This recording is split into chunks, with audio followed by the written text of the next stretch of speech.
Bonjour à tous, alors le sujet d'aujourd'hui est des hommes ou des dieux. Ce sujet est un peu particulier et je vais tout de suite laisser la place à Serge pour qu'il nous en parle. Oui, c'est un sujet qui non seulement est particulier, mais qui n'a jamais été traité à ma connaissance dans aucune tradition. On ne le trouvera pas sur Internet, on le trouvera peut-être dans certains livres, mais très anciens, et encore. Mais je suis content de dire que la Psy-Ezo est un des rares à traiter ce sujet, et c'est pour ça que je vais me faire un plaisir de le traiter pour les vidéos auditeurs. Alors, ce sujet si particulier, je vais le résumer, je vais du moins essayer de résumer, parce que c'est quelque chose de très subtil. Tellement subtil que justement la plupart des gens qui se trouvent confrontés au problème se retrouvent bien seuls et personne pour les conseiller.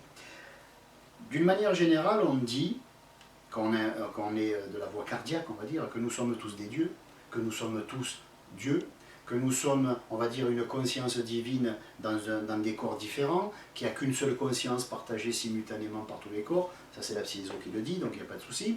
D'autres traditions disent aussi que tout est esprit, tout est Dieu, et que les êtres que nous voyons sur Terre sont nos frères, etc. Bon. Donc, en règle générale, on va dire que quelqu'un qui suit une voie cardiaque, autrement dit une voie dans l'émotionnel, hein, voilà, est une personne qui va considérer que les autres sont ses frères, que les autres ne sont pas méchants, ne sont pas étrangers à lui, qu'il est comme eux et qu'eux sont comme lui. Bon. Jusque-là, tout va bien. C'est la voie mystique par excellence, c'est la voie du cœur, la voie cardiaque. Bon.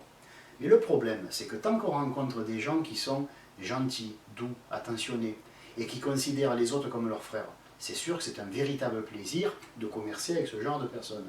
Mais quand nous rencontrons des gens qui se conduisent, on va rester poli, comme de véritables cochons, comment on doit se comporter? Comment gérer la chose? Comment faire en sorte de se dire, voilà, celui-ci est mon frère, ou celui-ci est une part de moi, celui-ci est aussi Dieu que moi, je n'ai pas le droit de le critiquer, et en même temps, comment on fait s'il se conduit comme un gros cochon qui nous fait du mal, qui essaye et qui ricane en nous faisant du mal, qu'on sent vraiment le vice, la méchanceté à l'état pur? Comment on doit se comporter? À ce moment-là, c'est le mystique lui-même qui se retrouve en décalage avec lui-même, parce qu'il se dit, voilà, j'aime tout le monde, donc je dois l'aimer, et pourtant je vois bien, je sens bien que ce qu'il fait est désagréable. Alors je fais quoi? Je lui envoie de l'amour, et je me fais prendre pour un con encore plus, ou alors je fais quoi? Je me venge, je me défends, mais à ce moment-là, je suis en disgrâce par rapport à ma propre croyance. Comment gérer ça? Comment ménager la chèvre et le chou? Bon.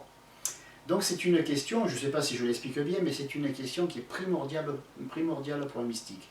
Parce que tous les mystiques, tôt ou tard, rencontrent ce problème-là. Surtout si on est complètement investi dans la lumière, complètement investi dans l'amour, la paix et la joie. Bon, il y en a qui diront, oui, mais si on est complètement investi, on ne voit pas, on ne sent pas. Ça, c'est des conneries, je m'excuse, mais bon, ça fait 30 ans que je suis dans le métier, on va dire, et je sais très bien ce que c'est, une fois qu'on est confronté au mal, où on se ment, où on devient hypocrite, ou alors on s'avoue la vérité et on se dit qu'en face de nous, on a un gros cochon. Et si ça, ce gros cochon, c'est Dieu, alors moi je m'appelle Gontran. Hein, voilà. Donc il y a une astuce que donne la Psy-Ezo pour s'en sortir par une pirouette, on va dire. Bon, ça ne règle pas tous les problèmes, mais en tout cas ça fait souffler l'âme, ça permet à l'âme de dire, ouf, finalement j'ai trouvé un moyen terme, j'ai trouvé un moyen d'être à la fois un homme et un dieu. Bon, nous sommes tous des dieux, nous sommes tous des hommes. Voilà. C'est pour ça que le titre de la vidéo c'est des dieux ou des hommes. Alors voici l'astuce, elle est très simple. Si en face de moi j'ai quelqu'un qui est conscient d'être Dieu, si en face de moi j'ai quelqu'un qui est conscient que je suis son frère, ou que je suis sa moitié, ou que je suis une part de lui-même, alors je peux le traiter comme s'il était cette part de moi, et s'il était cette divinité. Par contre, si en face de moi j'ai quelqu'un qui n'est pas conscient d'être une partie de Dieu, qui n'est pas conscient que je suis son frère, et que je suis le seul à dire il est mon frère, mais que moi je ne serai pas le sien, alors à ce moment-là, il y a déséquilibre. Il y a violation de la loi. Parce que la loi, qu'est-ce qu'elle dit? Que tout mouvement dans un sens doit être compensé par un mouvement d'égale intensité, de force et de nature dans l'autre sens. Donc ça veut dire que si j'envoie de l'amour, je dois en recevoir. Si je continue à envoyer de l'amour à quelqu'un qui m'envoie de la haine, non seulement je gaspille l'énergie, mais je me prostitue et je me manque de respect. Et je manque de respect à ma propre divinité. Pourquoi? Parce qu'en face de moi, j'ai quelqu'un qui ne reconnaît pas sa propre divinité. Or, une personne qui ne reconnaît pas sa propre divinité, c'est comme s'il était mort. C'est comme s'il n'existait pas. C'est comme s'il était, j'allais dire un animal, mais je vais manquer de respect aux animaux, les pauvres. C'est comme si c'était quelqu'un qui est un véritable cochon ambulant et qui ne mérite ni mon respect, encore moins mon amour, mais même pas mon respect. Il ne mérite rien. Il mérite d'être traité comme il traite les autres. Donc on devrait toujours traiter les gens comme ils nous traitent.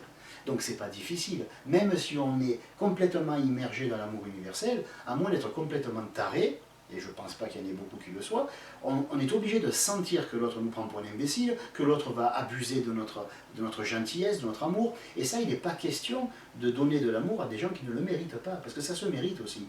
La preuve, n'importe quel parent sait très bien que si un enfant est turbulent, n'est pas gentil, ben, il peut être puni, il peut être, peut-être qu'il n'aura pas, je sais pas moi, s'il fait l'andouille toute l'année, peut-être qu'à Noël, ben, il n'aura pas le beau cadeau qu'il voulait, ou du moins on va le menacer de ne pas lui faire de cadeau. Il y a toujours un moyen de réprimer ça. On est obligé de faire acte de, comment on peut dire ça, de pédagogie. Parce que quelle est la différence entre une personne turbulente qui est méchante et un enfant? Il n'y en a aucune. Les humains sont souvent de grands enfants et ils font du mal comme font les enfants, c'est-à-dire en toute inconscience. Et le mot-clé, c'est l'inconscience. Dès l'instant où vous avez en face de vous quelqu'un qui est inconscient, alors il sera inconscient que vous êtes son frère, alors il sera inconscient qu'il vous fait du mal, alors il sera inconscient qu'il vous fait souffrir, alors il sera inconscient qu'il est en train de vous faire cela même qu'il ne voudrait surtout pas qu'on lui fasse à lui. Il est inconscient de tout ça. Et s'il est inconscient de tout ça, alors il ne mérite pas dans le sens absolu du terme. Ce n'est pas une question de mérite, dans le sens il a fait un effort, je le récompense. Non, non. C'est le mérite dans le sens absolu du terme. C'est-à-dire qu'en fait, il n'est pas équipé pour recevoir votre amour, il n'est pas équipé pour recevoir votre compassion, et il n'est pas équipé pour être pardonné. C'est bête à dire, mais c'est aussi simple que ça. Donc il n'y a pas moyen, c'est pas la peine de se mettre la queue en tire-bouchon. Dès l'instant, aussi mystique et généreux que vous soyez, aussi lumineux et dégoulinant de lumière que vous soyez, quand en face de vous, vous n'avez pas au moins la moitié de ce que vous êtes, c'est pas la peine de continuer, vous allez vous faire du mal. Voilà, c'est ce qu'il faut savoir. Donc l'astuce de la psy-réseau, elle est simple.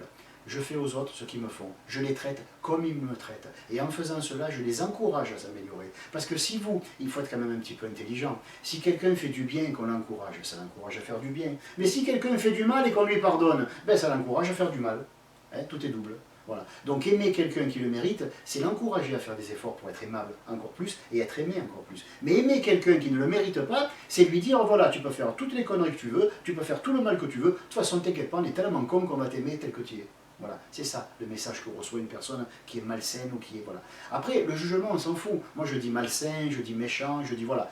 Après, maintenant, chacun a ses responsabilités. Si la personne est devenue si hypocrite qu'elle n'est pas capable de reconnaître qu'on est en train de lui faire du mal, bon, ben, il n'y a plus d'espoir. Cette personne-là, je ne m'adresse pas à elle. Je m'adresse à ceux pour qui il reste un brin d'humanité et un brin d'intelligence, malgré la lumière qui dégouline par tous les orifices. Ce que je veux dire, c'est qu'à un moment donné, il faut faire preuve de bon sens, de sagesse. Aimer quelqu'un qui ne mérite pas, encore une fois, c'est l'encourager à être ce qu'il ne doit pas être.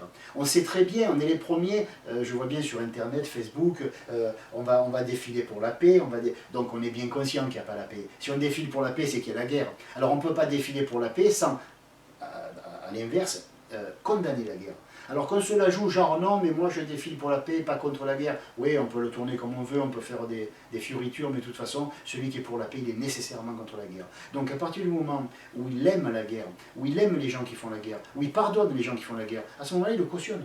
Il n'est pas question de faire du mal aux gens qui font du mal aux autres. Il est question de ne pas leur faire du bien. C'est pas compliqué. Il est question de ne pas leur faire du bien. Pourquoi? Parce qu'ils ne méritent pas dans le sens absolu du terme. Autrement dit, vous avez un seau qui est vide, sans fond, qui vient demander de l'eau qui a une valeur en plein Sahel, on vous demande 1 litre d'eau et le type il vient avec un seau où il n'y a pas de fond. Vous avez versé de l'eau précieuse dans un puits sans fond? Dans un seau sans fond? Non. Vous n'allez pas le faire parce que vous savez que l'eau est précieuse. De la même façon, toute cette énergie que vous déployez pour essayer d'être gentil, aimable, bienveillant, c'est tout à votre honneur, mais donnez-le à ceux qui n'attendent que ça. Il y a des gens qui sont au bord de la dépression. Pourquoi? Parce que toute leur vie, ils ont aimé, toute leur vie, on leur a fait du mal, toute leur vie, on les a enfoncés, alors qu'ils ne demandaient qu'à aimer et à être aimés en retour, c'est normal. Et ces gens-là, si vous ne leur apportez pas cet amour qu'ils méritent, ben vous allez les laisser s'effondrer. Vous allez les laisser, comment on peut appeler ça, ils sont au bord du découragement parce qu'ils ne font qu'aimer, ils n'ont rien en retour. Il faut les aimer eux. Cet amour que vous donnez aux gens qui ne le méritent pas, gardez-le pour ceux qui le méritent, parce qu'à ce moment-là, vous allez remonter le moral de ceux qui, toute leur vie, ont fait comme vous, donner à des gens qui ne le méritaient pas. Il faut cesser de faire ça. Donc je le dis, la psy-réseau, elle est très simple et elle est très nette à ce niveau. Il faut traiter les autres comme ils nous traitent et il faut leur faire ce qu'ils nous font. Parce que si nous aimons ou cautionnons les gens qui font du mal, alors autant les encourager à faire du mal. Autant envoyer des pensées d'amour à ceux qui massacrent les animaux, à ceux qui... Alors on va dire, je leur envoie de l'amour, mais il faut arrêter. C'est pas la peine d'envoyer 100 litres d'eau à quelqu'un qui a un verre de 10 centilitres. Ça ne rentrera pas. C'est de l'eau gaspillée. Alors imaginez que l'eau, l'amour, la joie, la paix, la lumière, toutes ces choses-là, ce sont des choses comme de la valeur, il faut les respecter. Donc il ne faut pas le gaspiller. Alors encore une fois, si vous voulez une astuce, quand les gens vous font du mal, vous partez. Vous ne l'essayez pas de leur pardonner, de leur faire du bien, de leur envoyer de l'amour. Vous coupez les ponts et vous vous en allez. Et s'ils ne veulent pas partir, vous leur faites comprendre qu'ils ont tout intérêt à partir, sinon vous allez les y aider. Voilà. Alors, si vous avez des questions sur la vidéo, n'hésitez pas à nous les envoyer à l'adresse qui s'affiche en bas de l'écran. Merci, à bientôt!